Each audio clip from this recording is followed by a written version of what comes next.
Hello everyone, welcome back to the channel. How have you been? How's your year been?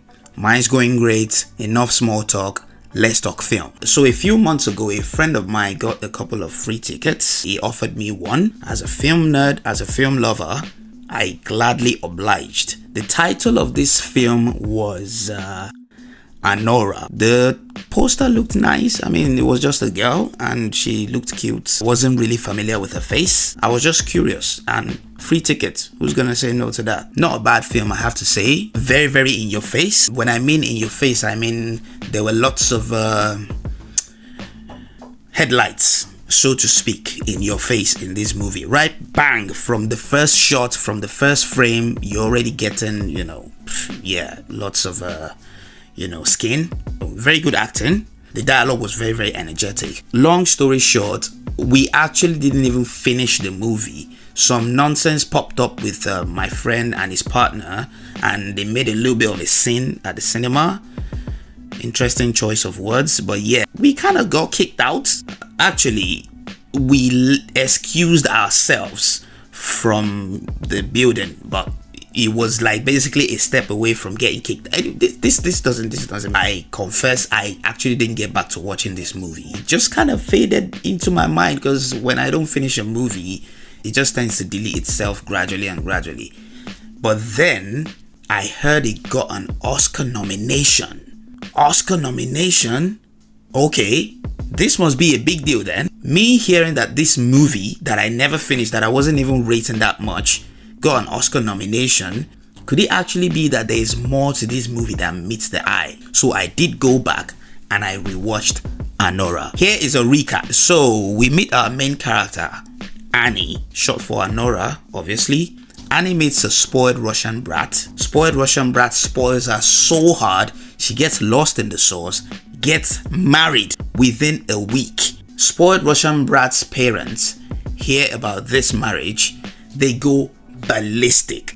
Then they send a fixer and his goons to come take care of this situation and basically cancel the marriage. Now, canceling the marriage, not as simple as everybody thought it was gonna be. First of all, our spoiled Russian brat skedaddles his way out of the situation. Like, he literally just runs out of the story, finding this guy and getting this marriage cancelled or annulled. This is basically the entire second act of the movie, just them looking for this guy. So eventually our spoiled Russian brat is found. Russian parents come into town. They get the marriage annulled, papers signed, marriage over.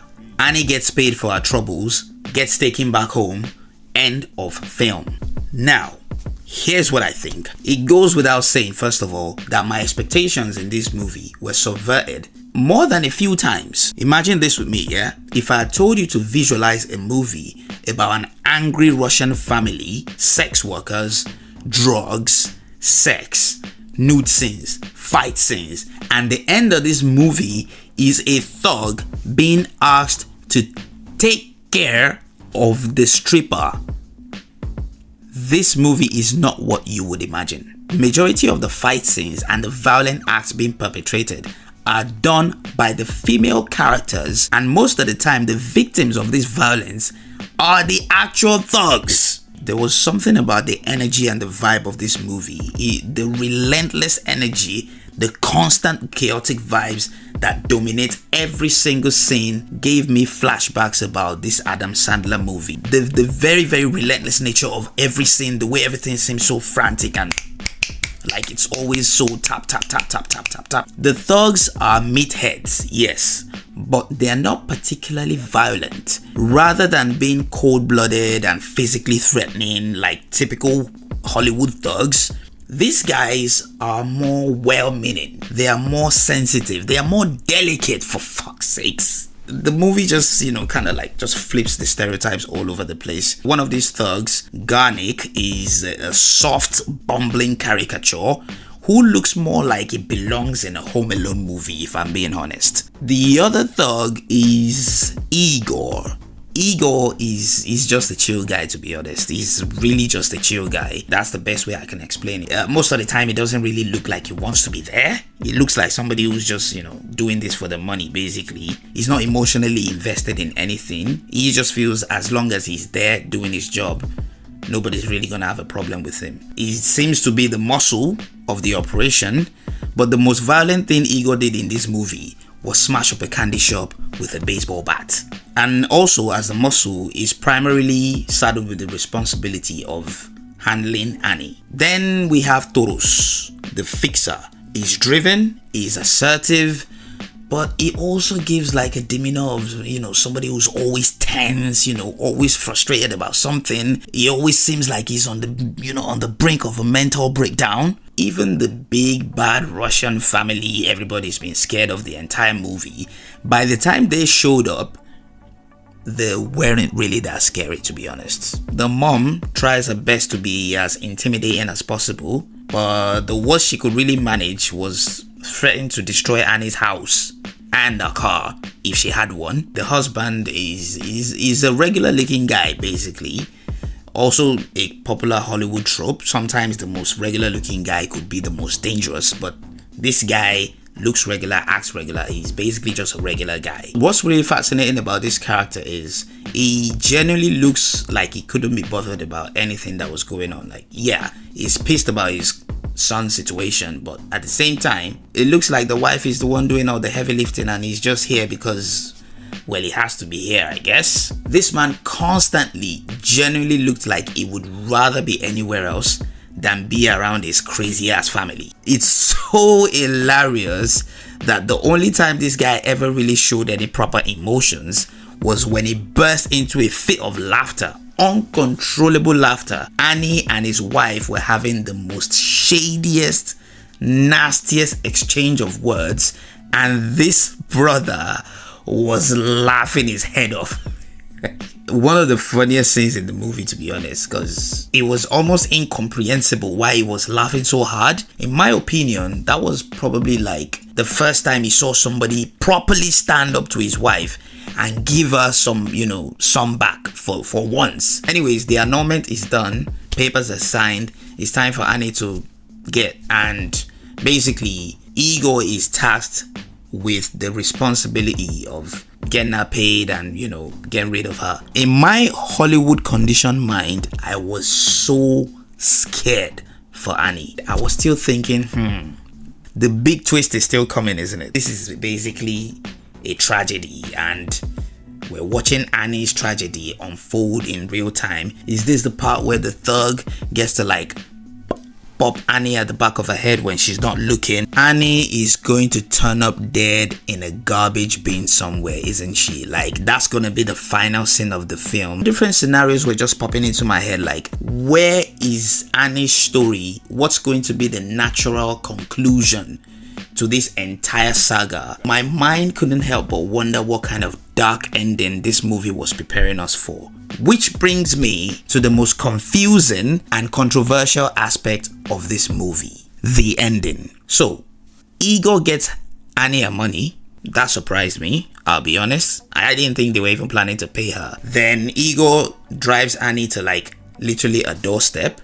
Again, surprising. I didn't think that was where you were planning to take her, but this could still happen, right? Then he surprises her by handing her the wedding ring that was taken from her earlier in the movie, gets her bags out of the car, takes it all the way to the doorstep, comes back into the car, is ready to leave. Annie makes a comment about his car being lame and dumb or something, and she's ready to leave the car. But then she doesn't. Why? She looks back at Igor, scooches over, gets on top of him, lifts up a dress and starts to give him what looks like a handjob. Why? Then she takes it even further and starts to ride him. Why? By the way, this whole time Igor looks confused as fuck, but he doesn't complain, he doesn't resist. Man, this Then Igor also starts to get a little bit too comfortable and he grabs Annie by the face, tries to kiss her, and that probably triggered something in Annie. So she snaps out of the whole experience, lashes out a couple of slaps and punches at Ego. Eventually, Ego is able to physically restrain both her hands, but it doesn't really react any further. And it's total silence. Silence in the car, silence in my room as I'm watching this. My mind is fried. I have no idea what I'm looking at. Time stood still. They both stared deeply at each other. Annie breaks down in tears. She collapses on Ego's chest. He does his best to console her. Cut to black. End of film. What the fuck? So hear me out, yeah? Here are my personal thoughts on that ending. First of all, look at this face. That's a face of somebody processing a huge decision. She could have left the car right there and right then, but she doesn't. Why?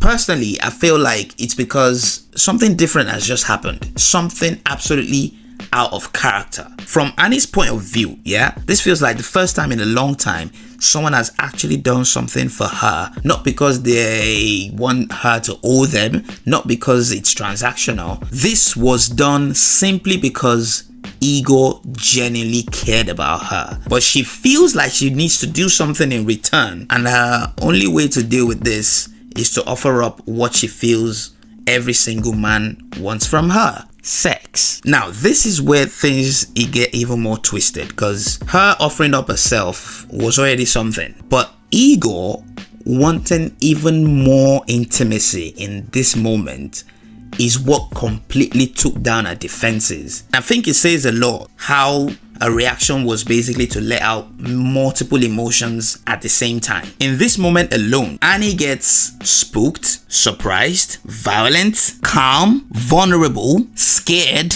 sad, and then she finally breaks down in a cathartic pool of tears. Why did she snap back at Ego though? This is Annie's way of physically resisting an idea she's had in her head the entire time. The idea that Ego might not be that bad after all. And maybe they're even more similar to each other than Annie is willing to admit. Put yourself in Annie's shoes, yeah? This guy is a thug, he's simple-minded, and he's violent. That's how you see him. He's already physically restrained you earlier in the movie. You're scared of him. You don't trust him. You don't like him. You don't even see him as, somebody who is worth any of your time. And then he does this, and it all starts to come together, like how he's generally been nice to her the entire movie, except for when he has to protect himself from her. He held her down, he tied her up. That's bad guy stuff, right? She even says in the previous scene to this that Ego would have how do I say this without getting into YouTube trouble? Ego would have raped her if he had the chance, to which Ego's response was simply, well, I am not a rapist. Was he lying? Well, his actions seem to be saying a lot more than his words, and he seems to be a chill guy. He seems to be a good guy, which is so difficult for Annie to process in this moment, because it's shattering every judgmental assumptions that she had about this guy. Now, Annie, on the other hand, she's been constantly mean to him. She's spoken vulgarly and dismissively down at him. She's never really given him any time of the day, because in her mind, this is a fucking dickhead. This guy doesn't deserve any form of kindness from her. Now, an idea can only stay valid in your mind for so long until some compelling evidence comes to counter it. And when compelling evidence shows up in Annie's face, it catches her in a compromising position. Pun very clearly intended. Annie has no logical way to process or react to this situation as quickly as possible, which leads to so many emotions coming out of her. She's finally in safe hands. for only a moment for the first time in a long time. And not only is she disgusted at how she's handled this whole situation with this guy this entire time, she's also frustrated and confused that she's found empathy from the most unexpected individual in the most unexpected of places. See, the cathartic nature behind Annie's visceral outpour of emotions is why this ending is so visually and emotionally captivating. Big shout out to Mickey Madison for how she was able to pull this off in this scene, because Mickey Madison? Mikey? Is it Mikey? Mikey? I'm just gonna go with Mickey. I hope she gets her flowers, to be honest. She was phenomenal the entire movie. Not just this scene, the entire movie. I hope she gets the recognition and more jobs that she deserves. I feel like she's here to stay, really. Anyways, back to this scene. As this embrace goes on between these two characters, you can feel the emotions in this small space they occupy. Like it's very palpable. There are no dramatic camera shots, no background music to distract you or guide you through it. It's like we're literally all just sitting with them in the car, right there, in awkward, uncomfortable silence, just watching. And as for Ego himself, I've seen people kind of push back to his reactions in this scene.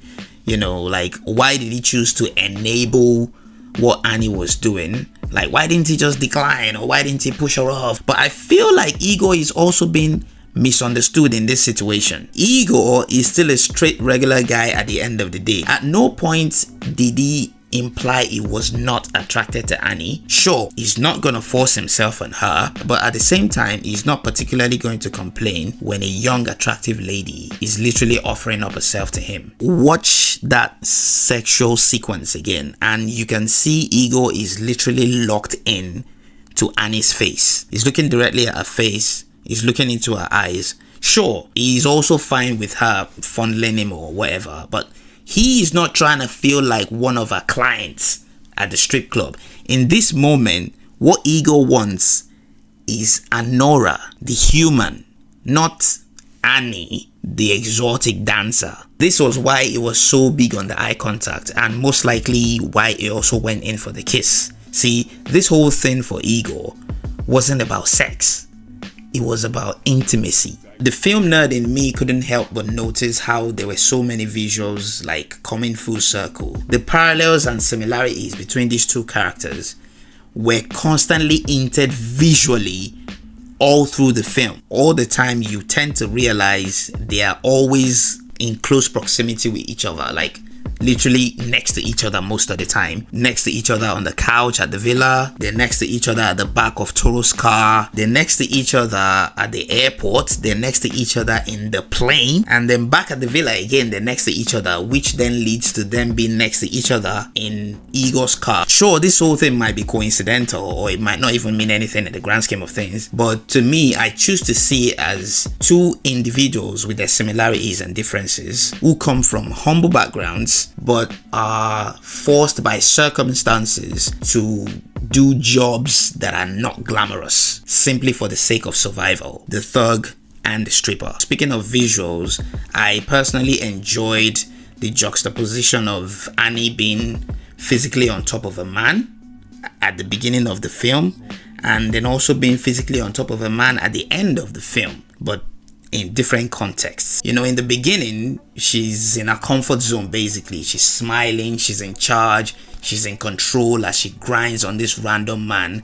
But at the end, she's also in the arms of another man, but this time around, she's an emotional train wreck. This is a good movie. Sure, it's quite divisive, and I hear a lot of people talk about how it's a loud caricature, faking itself to be, you know, some sort of social commentary about what sex workers face emotionally, financially, and all of that. Especially when you consider the fact that this particular director is known for making stuff like this. But you watch it, you watch it objectively, and you will see the merits in it. You'll see why it's got Oscar nominations. It's not full of like cringy, woke stuff that make you feel like they're just making Oscar bait. I like what I saw. I like the acting, I like the direction. I feel like it genuinely deserves its Oscar nominations, and I hope it does win some Oscars too. It's good stuff, and just like every art,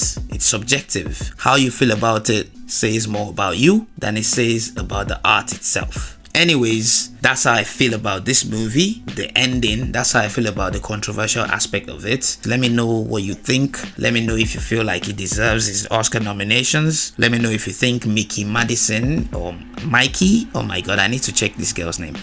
Let me know if you think Mickey Madison deserves to win an Oscar. If you like the video, please click a like. And if you want to see more of my videos, please subscribe and turn on the notification bell. Until the next time you see me, or the next time that I see you, freaky out. Bye. Oh my